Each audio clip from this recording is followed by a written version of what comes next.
Центарот за култура Ѓорđe Петров вечерва се одржува трибина под наслов Борба против злоупотреба на дрогата и алкохолот, на која предавачи се еминентни доктори од оваа област од клиниката за токсикологија.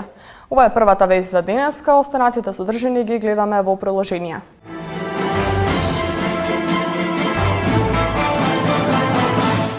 Нови 226 модерни автобуски стојалишта во Скопје. Започнува еколошката акција за почиста околина во училиштата во Газибаба.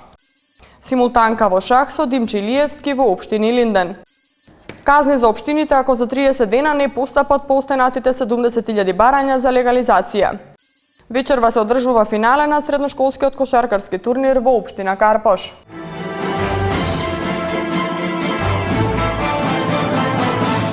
До крајот на годинава во сите скопски општини ќе се постават 226 нови и модерни автобуски стојалишта, кои ќе имаат настрешница, информативна табла, клупа за седење, канта за отпадоци, табла со име на постојката и броеви на автобусите кои што стојат на неа. Ивана Митковска. 226 нови автобуски стојалишта ќе бидат поставени на повеќе локации низ Скопје.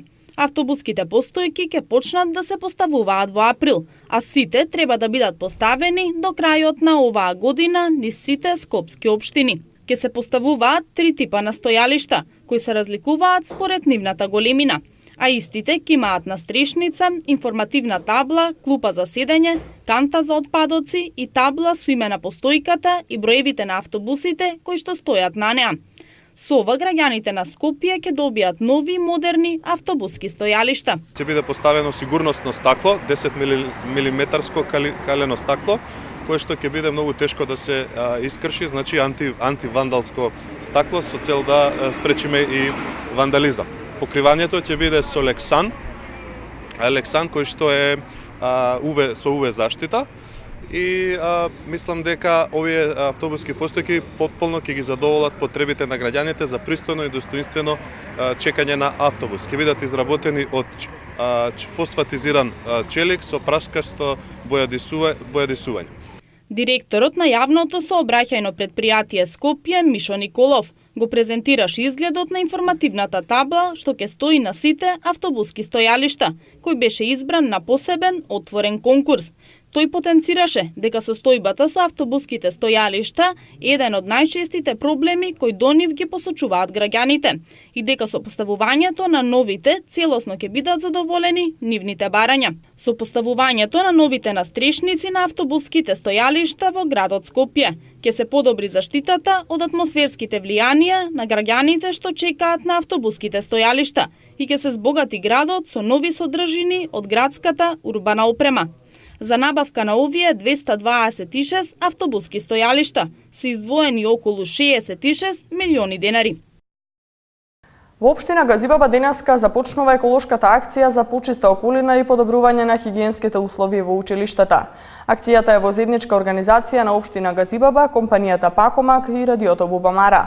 Целта е децата уште од најрана возраст да имаат здрави и еколошки навики. Томислав Атанасовски. Денеска во општина Газибаба се означи почетокот на големата еколошка акција за почиста околина и за подобрување на хигиената во училиштата. Ова акција е во заедничка организација на општина Газибаба, компанијата Пакомак и Бубамара радио. Основната цел на акцијата, која ќе опфати 30 основни училишта во 3 скопски општини, е да се активираат децата заедно со нивните семејства да го селектираат отпадот од најмала возраст и да се едуцираат за важноста од селекцијата на отпадот и рециклирањето. Основната мисија на Пакомак е едукација на населението за придобивките од рециклирање и селектирање на отпадот од пакување и собирање на тој отпад од амбалажа од пакувањето и негово рециклирање. Тоа се и национални цели кои што ги има државата и кои што ние работиме, значи во интерес на државата за да ги оствариме тие национални цели. Се одлучивме за овој проект од повеќе аспекти, затоа што прво реков да ги исполниме нашите национални цели, а второ да го подигнеме нивото на хигиената во училиштата, кое мораме да признаеме дека беше и во некои општини се уште и во некои училишта на многу ниско ниво. Тоа е од една страна, а од друга страна во светски рамки е докажано дека едукацијата кај луѓето, кај населението треба да започне од најмали нозе, затоа што навиките кај постарите е многу тешко да се променат за селектирање и рециклирање на отпад, а да се створат навики кај децата е многу полесно и самите деца после индиректно влијаат кај родителите. Компанијата Пакомак во секое училиште постави потребна количина наменски контейнери и жолти канти што учениците во одредени денови ќе ги полнат со амбалажен отпад од пластика и исклучиво пластични шишења од вода, сок, јогурт, пиво, оцет и масло.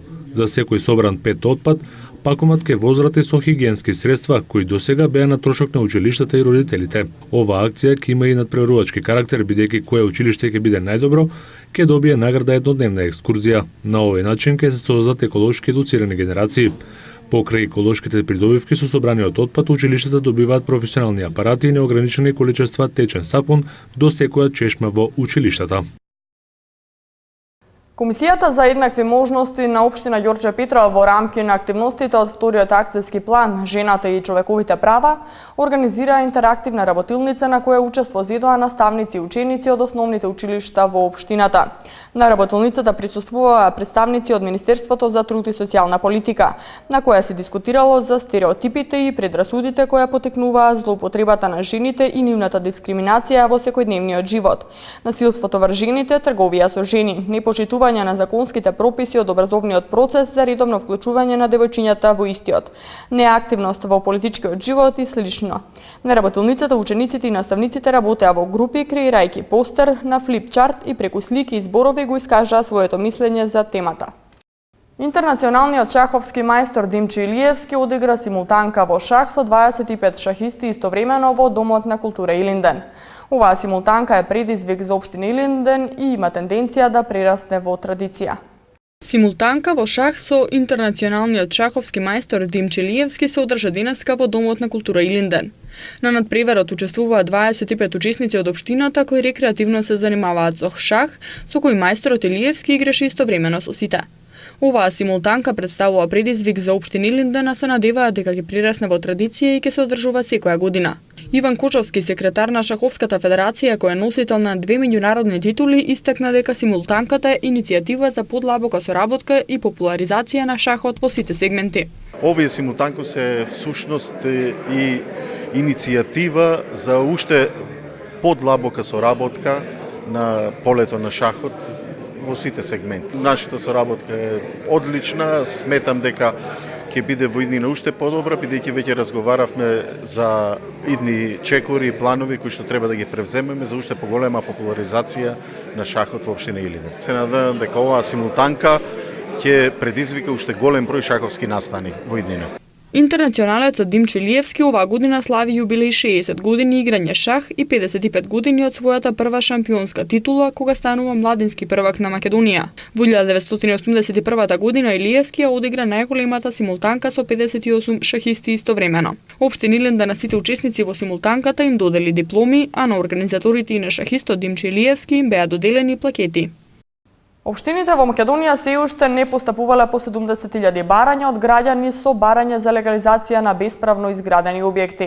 Државниот управен инспекторат на општините им даде рок од 30 дена да постапат по предметите. Доколку не постапат по укажувањата, ќе следи прекршочна постапка и глоба за градоначалникот и општинските службеници, кои се движат од 7.500 до 15.000 евра, односно од 1.500 до 3.000 евра. Андријана Димитриевска. На денешната пресконференција во Министерството за транспорт и врски беше констатирано дека општините во Македонија се уште не постапувале по 70.000 предмети од граѓани со барање за легализација на дивоизградени објекти, иако документацијата била комплетирана. Државниот управен инспекторат на општините им даде рок од 30 дена да постапат по предметите и во средината на март ќе изврши контролен надзор на преземените активности. При контрола на 84 општини, Управниот инспекторат изготви 78 решенија со кои им налага на општините да ги отстранат утврдените недостатоци. Доколку не постапат по укажувањата, ќе следи прекршочна постапка и глоби за градоначалникот и општинските службеници, кои се движат од 7.500 до 15.000 евра, односно од 1.500 до 3.000 евра. Апелирам до општините ажурно да го имплементираат овој процес и што е можно побрзо, а согласно записниците, да ги решат останатите предмети се со цел побрзо да ги информираат граѓаните дали им фалат било каков документ или не. Вкупниот број на барања за легализација изнесува 354.169, а 42.997 се донесени решенија за легализација, од кои 35.710 веќе се процесуирани во катастар со впишување на нелегален објект. Од вкупно поднесените барања за легализација, општините досега добиле 497, ја прекинале постапката за 234.132 предмети, а постапуваат по 67.172 предмети. Министерот Милија Накиевски апелира до граѓаните кои поднеле барања да ја комплетираат својата документација со цел побрзо решавање на нивните предмети. Уверен сум дека со добрата работа која ја практикуваме не е далеку од денот кога ќе можеме да кажеме дека ова прашање е целосно решено и е дел од минатото, изјави министерот Јанакиевски. Учениците од Основното училиште Гоце Делчев го освоја првото место на одбојкарскиот турнир во машка конкуренција, што е во организација на Сојузот на училишен спорт на општина Илинден и се одржа во спортската сала на Основното училиште Ристо Крле во населеното место Кадино. Второто место го освоја одбојкарите на Основното училиште Ристо Крле, додека на трето место се пласираа учениците од Основното училиште Браќа Миладиновци. Сојузот на училишен спорт, во кој членуваат повеќе од 500 ученици од трите основни училишта од општината, е формиран на почетокот на учебната 2012 година и во изминатиот период активно работеше во повеќе спортови. Беа организирани турнири во мал и голем фудбал, ракомет, спортски игри за деца со посебни потреби, тенис и есенски крос во трчање. Целта на Сојузот е да се обединат спортските друштва и да се развие и унапреди училишниот спорт. Средните училишта од општина Карпош вечерва ќе си ги одмеруваат силите на кошаркарскиот турнир, борејќи се за прво и трето место. Покрај наградите за најдобар тим ќе се додели и награда за најдобар играч. Елизапета Домјановска. Вечерва во спортскиот центар Борис Трајковски, екипите на средните училишта Никола Карев и Кочарацин ќе одиграат кошаркарски надпревар за третото место од средношколскиот зимски кошаркарски турнир, кој е во организација на општина Карпош. Веднаш по нив, во 22 часот и 15 минути, следува финалниот надпревар за првото место помеѓу екипите на гимназиите Орце Николов и Георги Димитров. Ова е трет поред средношколски кошаркарски турнир, кој се очекува во иднина да прирасне во традиционален и престижен настан, кој ќе представува мотивација за средношколците, своето слободно време да го поминуваат во спортските сали, со цел да демонстрираат подобра игра и подобар пласман на својата екипа на некој од наредните кошаркарски турнири. Вечерва во 22 часот и 15 минути во спортскиот центар Борис Трајковски ќе се одиграат финалните надпревари од кошаркарските лиги. На оваа тема денеска разговараме со Тања Алексовска од Оделението за спорт во општина Карпош. И оваа година општина Карпош заедно со Оделението за спорт е организатор на средношколскиот зимски кошаркарски турнир на помеѓу средните училишта на град Скопје. Значи, оваа година учествуваат 5 училишта, меѓу кои се нова училиштето на Никола Карев, средното училиште Георги Димитров, средното училиште Кочарацин и Орце Николов. Сите надпревари се одиграа во спортскиот центар Борис Трајковски во малата сала. Денеска, значи, се одржуваат финалните надпревари. Финалните надпревари ги играат првите 4 пласирани екипи. Во 21 часот и 30 минути ќе се одигра надпреварот за третото место помеѓу средното училиште Кочарацин и Никола Карев, а финалниот надпревар значи во 22 часот и 30 минути помеѓу средното училиште Георги Димитров и средното училиште Орце Николов. Има ли предвидено награди за победниците? Да, секако дека има предвидено награди. После финалните надпревари ќе се одбера најдобар играч, најдобра екипа. Тие ќе бидат наградени. Тоа е организирано од општината Карпош. Освен титулата најдобра кошаркарска екипа, младите кошаркари имаат и дополнителна финансиска стимулација. Наградниот фонд за првопласираната екипа изнесува 150.000 денари, за второпласираната 100.000 денари, додека третопласираната ќе добие 50.000 денари, а ќе се избере и најдобар играч на надпреварот. Во продолжение на урбаните вести ви информираме за дел од културно-забавните случувања вечерва во Скопје. Представата Женидба театар комедија се изведува вечерва од 20 часот во Драмскиот театар. Во Македонскиот народен театар од 20 часот се изведува представата Изгубени германци од Дејан Дуковски, а во режија на Слободан Унковски. Во театарот за деца и младинци вечерва се изведува представата Црвен капа. Представата изобилува со музика, пеење, игра и хумор. Низ приказната е представено времето во кое живееме, но време во кое крајот мора да биде среќен и да ги задоволи децата. Во галеријата МКЦ од 20 часот се отвора изложба Небо во лицата од сликарот Ване Костуранов. Играниот филм Матрикс 1 се прикажува вечерва во кинотека на Македонија од 20 часот. На репертоарот на Cineplex љубителите на филмот ќе може да погледнат две нови филмски остварувања. Станува збор за филмот Лед со познатиот оскаровец Дензел Вашингтон во главната улога, номиниран за престојните Оскари во категориите за најдобар актер и најдобро сценарио.